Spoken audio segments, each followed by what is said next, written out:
This is the chapter 8 of class 8th and the chapter name is Indian Constitution, भारतीय संविधान. We Indians follow the democratic system of government. हम भारतीय देश के जो लोकतांत्रिक व्यवस्था है उसको फॉलो करते हैं, जहाँ पर where all Indians above the age of 18 years can cast their vote to elect their representative. जहाँ पर सभी सिटीज़न जो हैं वो 18 ईयर से एज वाले अपने वोट को दे सकते हैं अपना कोई भी रिप्रेजेंटेटिव चुनने के लिए. Subsequently the government is formed by their representative to govern the nation according to the constitution of India. जो भारत की सरकार है वह इन्हीं रिप्रेजेंटेटिव के मिलने से बनती है, जो कि पूरे राष्ट्र को गवर्न करते हैं, पूरे राष्ट्र को चलाते हैं. यही भारत का संविधान है, यही ऐसा भारत के संविधान में लिखा हुआ है और उसी प्रोसीजर को फॉलो किया जाता है. These are MCQs and first MCQ is which is the supreme law making body of our country. जो हमारी कंट्री में तो सुप्रीम लॉ मेकिंग पावर है, मीन्स जिसको लॉ बनाने का अधिकार है, जो कि लॉ बनाती है और उसको पूरे देश की जनता फॉलो करती है. और यह राइट किसके पास है? यह राइट कंट्री की पार्लियामेंट के पास है. इन पार्लियामेंट में 2 हाउसेस है. First is lower house, that means Lok Sabha. Second one is upper house, that means Rajya Sabha.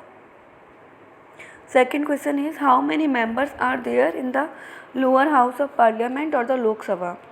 तो लोकसभा या जिसको लोअर हाउस भी बोलते हैं पार्लियामेंट को, उसमें टोटल कितने मेंबर्स होते हैं? At present members are 545 members हैं, लेकिन इसमें मैक्सिमम जो मेंबर्स हैं वो 552 तक होते हैं, जिसमें से 543 जो मेंबर्स होते हैं वह कंट्री के सिटीजन्स के द्वारा चुने जाते हैं, लेकिन जो 2 मेंबर्स होती हैं वह कंट्री के प्रेसिडेंट के द्वारा जिसको चुना जाता है. थर्ड है how many states and union territories are there in India beside the national capital territories of New Delhi.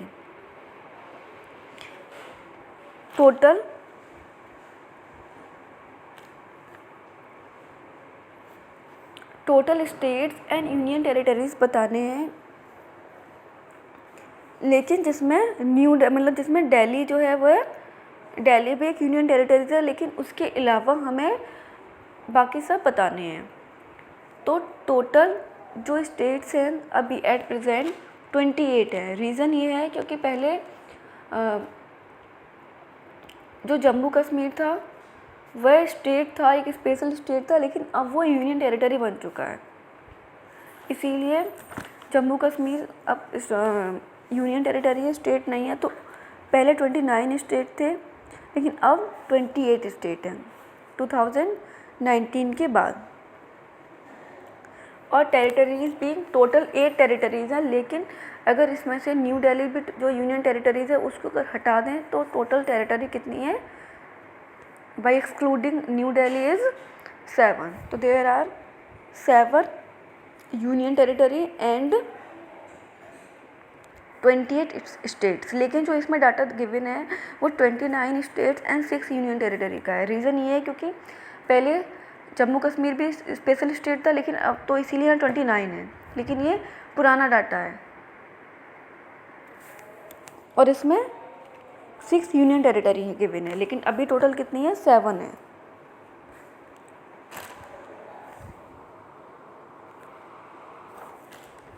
मैंने यहाँ पर न्यू दिल्ली को एक्सक्लूड नहीं किया था, इंक्लूड करके यहाँ पर 8 लिख दिया है, टोटल लिख दिया है, लेकिन यहाँ पर अगर हम न्यू दिल्ली को एक्सक्लूड कर देंगे तो यहाँ पर आंसर क्या हो जाएगा? 7 union territory. Fourth question is how many members are there in the upper house of parliament और द राज्यसभा. तो राज्यसभा का जो पार्लियामेंट का जो अपर हाउस है जिसे राज्यसभा बोलते हैं, उसमें टोटल मेंबर्स कितने हो सकते हैं? तो उसमें टोटल मेंबर्स हैं 250.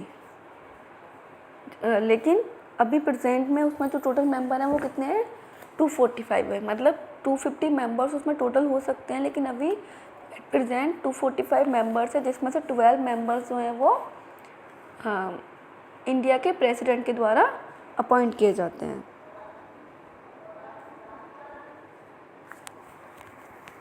लेकिन अभी इसका आंसर क्या हो जाएगा कि टोटल मेंबर्स कितने हैं, 250। Next, who had the union council of ministers. जो मिनिस्टर्स होते हैं, कैबिनेट मिनिस्टर्स होते हैं, जैसे कि डिफेंस मिनिस्टर और रेलवे मिनिस्टर्स, इस तरीके से बहुत सारे जो मिनिस्टर्स होते हैं जो अलग अलग डिपार्टमेंट को के लिए रिस्पॉन्सिबल होते हैं, उन सभी का हेड कौन होता है, प्राइम मिनिस्टर।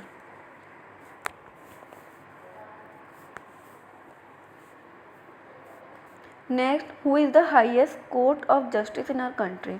जो हमारे कंट्री में जो सबसे ऊंचा जो दर्जा प्राप्त है कोर्ट को, कि उसके ऊपर कोई भी कोर्ट नहीं है, सबसे हाईएस्ट कोर्ट कौन सा है, supreme court. And at present chief justice of supreme court is Sharad Arvind Bobde. Next question, who is the supreme commander of our defence force. जो हमारे डिफेंस फोर्स हैं, जिसमें 3 फोर्सेस इंक्लूड हैं, Indian army, Indian navy and Indian air force. इन तीनों forces के जो supreme commander होते हैं वो देश के, कंट्री के प्रेसिडेंट होते हैं। Next, how many members of Rajya Sabha retire after every 2 years. जो राज्यसभा के मेंबर्स का जो टाइम पीरियड होता है वो 6 ईयर्स होता है, लेकिन राज्यसभा या जो कंट्री का अपर हाउस होता है, जिसे हम बोलते हैं अपर हाउस, वो कभी भी भंग नहीं होता, वो हमेशा चलता ही रहता है। लेकिन इसमें जो लोगों का जो टाइम पीरियड है वो एवरी 6 ईयर्स के बाद फिनिश होता है, और एवरी 2 ईयर्स पर जो राज्यसभा के जो 1/3 मेंबर्स होते हैं, इसका आंसर है 1/3 मेंबर्स जो हैं वो रिटायर होते जाते हैं। मीन्स हर 2 साल पर 1/3 मेंबर्स जो हैं वो अपर हाउस के रिटायर होते जाएंगे, और लेकिन उनका कार्यकाल 6 ईयर्स का होगा। और लोकसभा के मेंबर्स का जो कार्यकाल होता है, टाइम पीरियड 5 ईयर्स का होता है, एंड एवरी 5 ईयर्स पर लोकसभा भंग हो जाती है, लेकिन राज्यसभा कभी भी भंग नहीं होती, इसका कार्यकाल हमेशा चलता ही रहता है। Next, who is the ex officio chairman of Rajya Sabha. जो राज्यसभा का जो चेयरमैन होता है,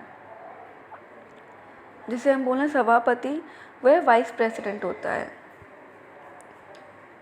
उपराष्ट्रपति। कंट्री का जो फर्स्ट सिटीज़न होता है वह प्रेसिडेंट होता है, एंड प्रेसिडेंट के जस्ट बाद जो सेकंड मोस्ट हाईएस्ट सिटीज़न जो होता है, सेकंड सिटीज़न, वह देश का वाइस प्रेसिडेंट होता है।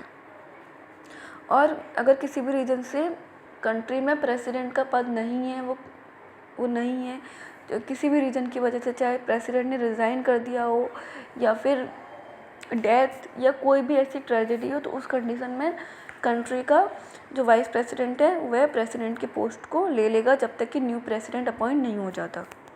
Next, what is the minimum age eligible for a candidate to be elected as a president of India. जो इंडिया का जो प्रेसिडेंट है उसके इलेक्ट होने के लिए, उसके अपॉइंट होने के लिए उसकी एज मिनिमम 35 ईयर्स होनी ही चाहिए। Next, how many members of the Rajya Sabha are nominated by the president of India. India के प्रेसिडेंट के द्वारा पार्लियामेंट के अपर हाउस या राज्यसभा में कितने मेंबर्स अपॉइंट किए जाते हैं, तो दे आर 12 मेंबर्स।